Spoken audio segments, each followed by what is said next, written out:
Hello students, कैसे हैं आप सब? आशा करती हूँ ठीक होंगे। तो चलिए अपना हम आज का पाठ शुरू करते हैं।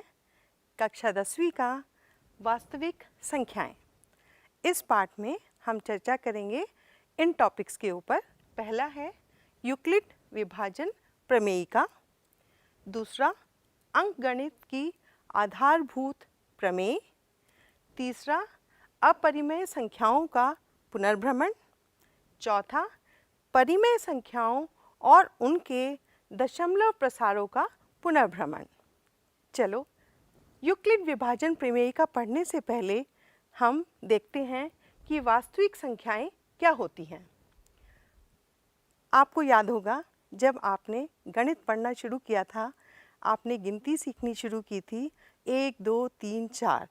इन संख्याओं को हम क्या नाम देते हैं? नेचुरल नंबर्स, प्राकृत संख्याएं।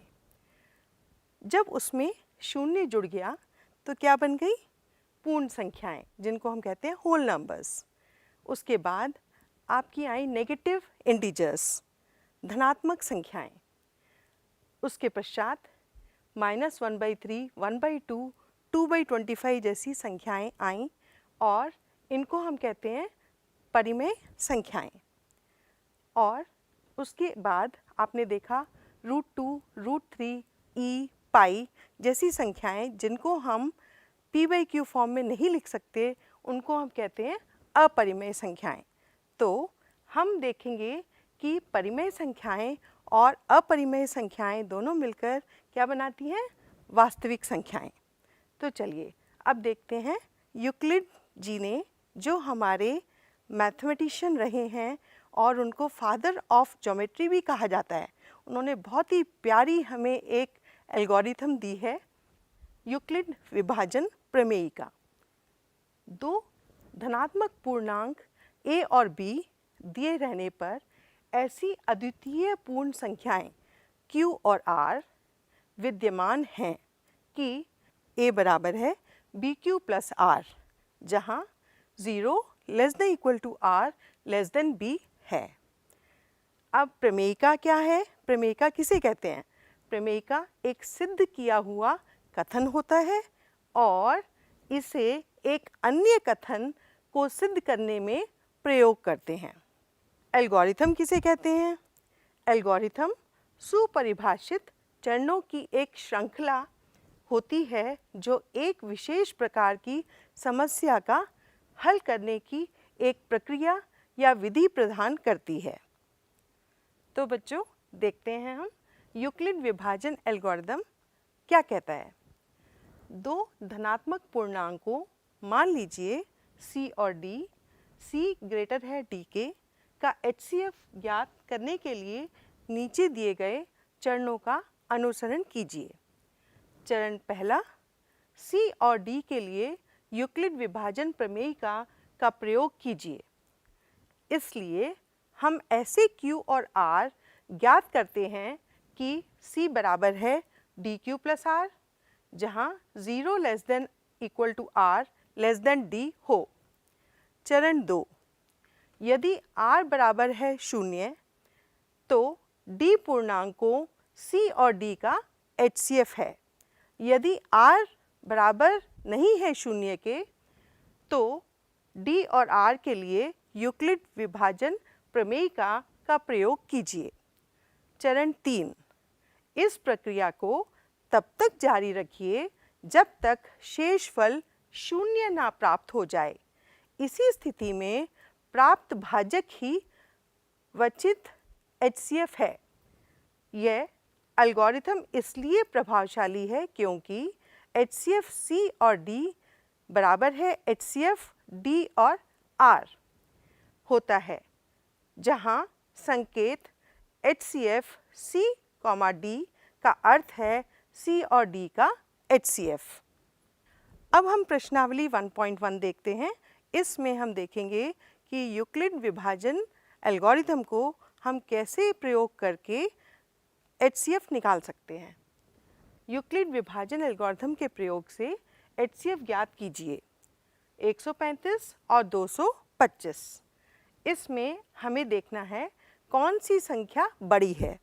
225 बड़ी है 135 से।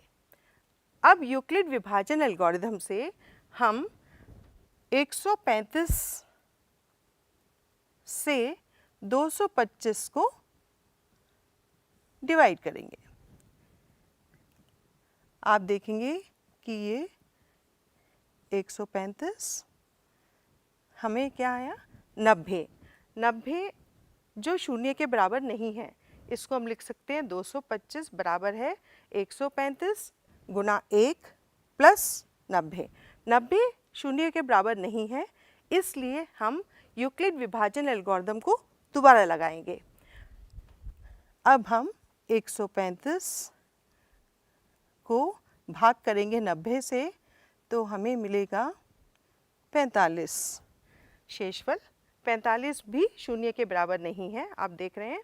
तो दोबारा से हम एल्गोरिथम लगाते हैं और हम पाएंगे कि 2 बार ये 90 को भाग कर रहा है और हमारे पास अब आ गया रिमाइंडर 0।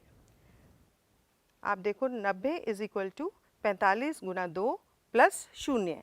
0 के आते ही हमारा लास्ट डिवाइज़र क्या बन जाता है HCF। तो HCF 225 और 135 का होगा 45।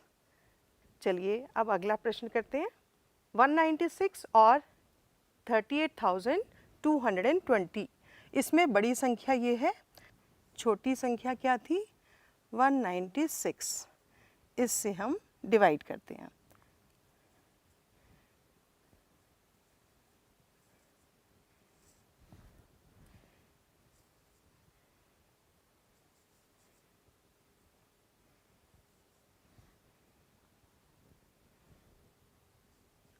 वन 196 को 9 टाइम्स करके देखते हैं।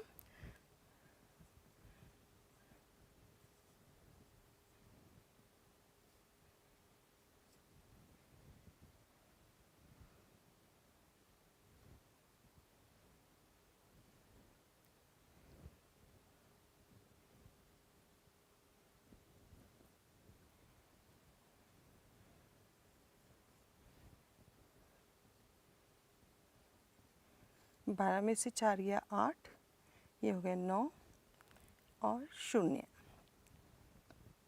अब 196 को हम 5 से गुना करते हैं। हाँ, अब हमारा आप देखिए क्या आ गया शेषफल 0। इसमें आप पाएंगे कि 0 पहली बार में 0 आ गया, रिमाइंडर पहली बार में 0 आ गया, तो हम इसको लिख पाएंगे 38220 is equal to 196 into 195 plus 0। Remainder 0 आते ही आखिरी जो डिवाइज़र होता है वो क्या हो जाता है HCF। तो हमारा HCF 196 और 38220 का क्या हो जाएगा 196।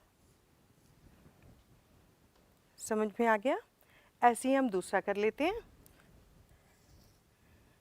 इसमें हम देख रहे हैं 867 बड़ा है 255 से, तो हम 255 से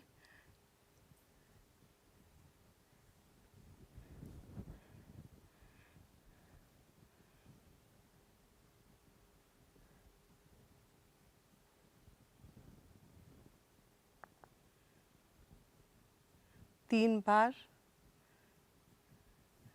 करने से हमें मिलेगा, अब क्योंकि 0 नहीं आया तो हम अपनी प्रक्रिया जारी रखेंगे और इसको हम देखेंगे कि ये हमें अब भी हमें 0 नहीं मिल रहा। इसको हम दोबारा से, ये हमें आ जाएगा 2। तो हम इसको कैसे लिख पाएंगे? 867 is equal to 255 into 3 plus remainder क्या था? 102। अब क्योंकि शून्य नहीं था इसलिए हमने प्रक्रिया दोबारा की और 255 को हमने किससे डिवाइड किया? 102 से गुना 2 प्लस शेषफल आया 51। दोबारा से हमने इसको 102 को डिवाइड किया, हमने पाया कि 2 बार में भाग हो गया और शून्य हमारा रिमाइंडर आ गया। अब हमारा लास्ट डिवाइज़र क्या है यहाँ पे? 51। तो हमारा HCF 867 और 255 का क्या हो गया? 51। ये हमारा आंसर हो गया। तो आपने देखा यूक्लिड विभाजन एल्गोरिथम इस्तेमाल करके हमने HCF कैसे निकाला। समझ में आ गया आपको? चलिए अब दूसरा प्रश्न करते हैं। दर्शाइए कि कोई भी धनात्मक विषम पूर्णांक 6q + 1 या 6q + 3 या 6q + 5 के रूप का होता है जहाँ q कोई पूर्णांक है। हमें दर्शाना है a = 6q + 1 या 6q + 3 या 6q + 5। माना कि a कोई धनात्मक विषम पूर्णांक है जहाँ b = 6 होगा। जब तक 6 से a को विभाजित करते हैं तो शेषफल हमारा क्या आता है? शेषफल आता है 0, 1, 2, 3, 4 और 5। यही मिल सकता है जहाँ 0 ≤ r b। इसका मतलब क्या क्या पॉसिबिलिटीज़ है हमारे पास? a = 6q + 0, a = 6q + 1, a = 6q + 2, a = 6q + 3, a = 6q + 4 या a = 6q + 5। अब इसमें ध्यान से देखिए, a = 6q + 0, a = 6q + 2 और a = 6q + 4। ये क्या हैं? ये सब इवन हैं, इसलिए हम इनको रिजेक्ट कर देते हैं। तो हमारे पास क्या संभावनाएं बची? हमारे पास यूक्लिड विभाजन एल्गोरिथम के प्रयोग से हमने पाया कि हमारे पास क्या क्या संभावनाएं हैं? 6q + 1, 6q + 3 या 6q + 5। समझ में आ गया? चलिए अब अगला प्रश्न करते हैं। किसी परेड में 616 सदस्यों वाली एक सेना आर्मी के टुकड़ी को 32 सदस्यों वाले एक आर्मी बैंड के पीछे मार्च करना है। दोनों समूहों को समान संख्या वाले स्तंभों में मार्च करना है। उन स्तंभों की अधिकतम संख्या क्या है जिसमें वे मार्च कर सकते हैं? तो स्तंभों की अधिकतम संख्या का मतलब क्या हुआ? हमें HCF निकालना है 616 और 32 का। इसमें आप देखोगे कौन सी बड़ी संख्या है? 616। तो हम उसको 32 से भाग कर देंगे। हम भाग करने पे पाएंगे कि 616 को लिख सकते हैं हम 32 × 19 + 8। इसमें क्योंकि हमारा पास शून्य नहीं आया यहाँ पर, इसलिए हमने दोबारा एल्गोरिथम लगाई और 32 को हमने कैसे लिखा? 8 × 4 + 0। इसमें आखिरी डिवाइज़र क्या हो गया हमारा? 8। इसलिए HCF हमारा हो गया 8 और स्तंभों की अधिकतम संख्या भी होगी 8। अगला प्रश्न करते हैं। यूक्लिड विभाजन प्रमेयिका का प्रयोग करके दर्शाइए कि किसी धनात्मक पूर्णांक का वर्ग किसी पूर्णांक m के लिए 3m या 3m + 1 के रूप का होता है। माना कि a कोई धनात्मक पूर्णांक है जहाँ पर b = 3 और r = 0, 1, 2, क्योंकि 0 ≤ r 3। तब हमारे पास क्या संभावनाएं होती हैं? a = 3q + r, के तहत a बराबर है 3q प्लस 0, a बराबर है 3q प्लस 1 और a बराबर है 3q प्लस 2। ये हमारे पास तीन पॉसिबिलिटीज़ हैं। केस 1 में हम देखते हैं जब r बराबर है 0 तो a बराबर होगा 3q।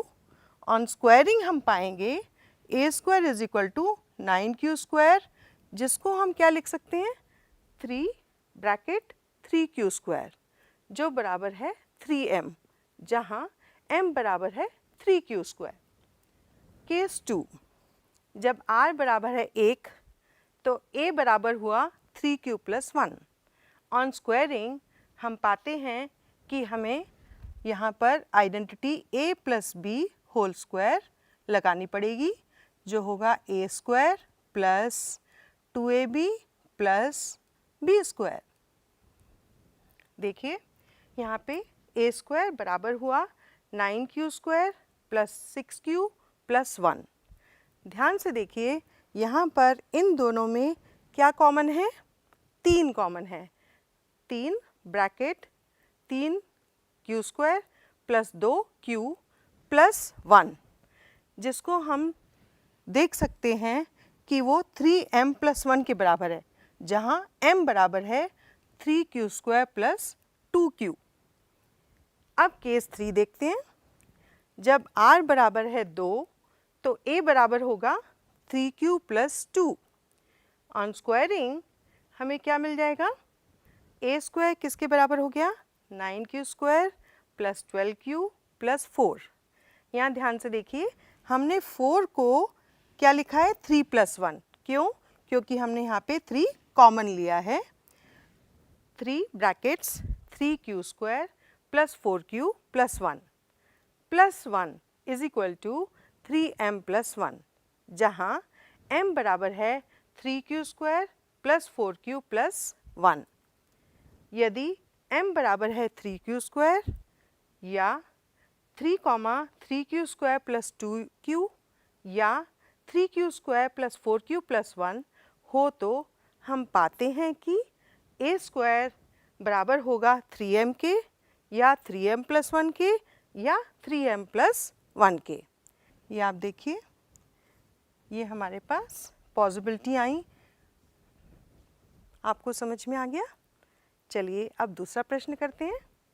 यूक्लिड विभाजन प्रमेयिका का प्रयोग करके दर्शाइए कि किसी धनात्मक पूर्णांक का घन किसी पूर्णांक m के लिए 9m, 9m प्लस 1 या 9m प्लस 8 के रूप का होता है। कैसे लिखेंगे इसका उत्तर देख लेते हैं। माना कि a कोई धनात्मक पूर्णांक है जहाँ b बराबर है 9 और r बराबर है 0, 1, 2, क्योंकि 0 less than equal to r less than 9, तब यूक्लिड विभाजन प्रमेयिका का प्रयोग करके a बराबर है 9q प्लस 0, 9q प्लस 1 और 9q प्लस 2 पॉसिबिलिटी है हमारे पास। केस 1 में हम देखते हैं जब r बराबर है 0 तो a बराबर होगा 9q प्लस 0। इसमें हमने क्यूब करके क्या पाया, a क्यूब बराबर है 9q क्यूब बराबर है 9 81 q क्यूब, जिसको हम लिख सकते हैं 9m, जहाँ m बराबर है 81 q क्यूब। केस 2 में जब r बराबर है 1 तो a बराबर है 9q plus 1। On cubing a cube बराबर होगा 9q प्लस 1 होल क्यूब, जिसको हम लिख सकते हैं एक अलजेब्रिक आइडेंटिटी की क्यूब क्या होती है, रिवाइज कर लेते हैं। a plus B whole cube बराबर है a cube plus B cube plus 3a square B plus 3ab square. इसको हमने यूज़ किया और हमने इसको एक्सपैंड किया करके आया। a cube is equal to 9q plus 1 whole cube को 9 bracket 81 q cube plus 27 q square plus 3q plus 1, जिसको हम लिख सकते हैं 9m प्लस 1 के बराबर, जहाँ m बराबर है 81 q cube plus 27 Q square plus 3q। Case 3 में जब r बराबर है 2 तो a बराबर है 9q plus 2। On cubing a cube बराबर होगा 9q प्लस 2 का होल क्यूब बराबर है 9 bracket 81 q cube plus 54 q square plus 12q bracket close plus 8, जिसको हम 9m प्लस 8 लिख सकते हैं, जहाँ m बराबर है 81 q cube plus 54 q square plus 12q। अतः किसी धनात्मक पूर्णांक का घन 9m प्लस 1 या 9m प्लस 8 के रूप का होता है। अब समय है गृह कार्य का, तो ले लीजिए कुछ प्रश्न अभ्यास कार्य के लिए। पहला प्रश्न, 960 और 432 का HCF यूक्लिड विभाजन एल्गोरिथम का प्रयोग करके ज्ञात कीजिए। दूसरा प्रश्न, दर्शाइए कि एक धनात्मक विषम पूर्णांक 4q प्लस 1 या 4q प्लस 3 के रूप का होता है, जहाँ q एक पूर्णांक है। प्रश्न 3, दर्शाइए कि प्रत्येक धनात्मक सम पूर्णांक 2q के रूप का होता है तथा प्रत्येक धनात्मक विषम पूर्णांक 2q प्लस 1 के रूप का होता है, जहाँ q कोई पूर्णांक है। तो बच्चों, आज आपने सीखा कि हम यूक्लिड विभाजन एल्गोरिथम को कैसे इस्तेमाल कर सकते हैं और HCF निकाल सकते हैं। आप इन प्रश्नों को हल करिए और मुझे विश्वास है कि आप कर पाएंगे। मिलते हैं अगले एपिसोड में, जिसमें हम अंकगणित आधारभूत प्रमेय के बारे में चर्चा करेंगे। धन्यवाद।